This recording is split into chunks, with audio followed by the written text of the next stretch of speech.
legal po ba na ipahiram mo ang lupa sa barangay at ibabalik after 5 to 10 years? So may clause, Attorney Joey. Pwede naman to, Attorney Joey, di ba?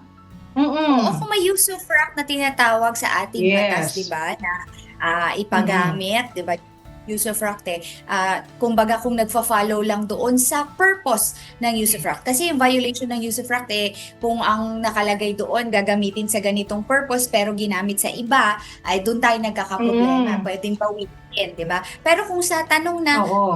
legal ang ipahiram, pwede naman. Legal. Oo. Oo. Mm. So yun nga yung sinasabi natin ni Joy, medyo bihira itong napag-uusapan natin ni Joy. Alam natin usually sale, no, or donation, pero yung use of rock, no, parang given a period of time, pwede ipahiram or ipagamit sa isang tao and then eventually, pwede naman ibalik, no, Attorney Joey, or syempre, halimbawa yan, lalo na kapag real property, halimbawa nga parcel of land, talagang ibabalik din naman po sa may-ari. So, pero pwedeng ipahiram at dapat lang, Attorney Joey, malinaw, no, sa magiging kontrata nyo ng use of rock na Yun. halimbawa, X number of years, eto lang. At kung Attorney Joy, kung may limitasyon nga sa paggamit, kagaya ng sinabi mo Attorney Joy, baka naman tayuan ng permanent structure na mahihirapan ka namang tanggalin after Oo.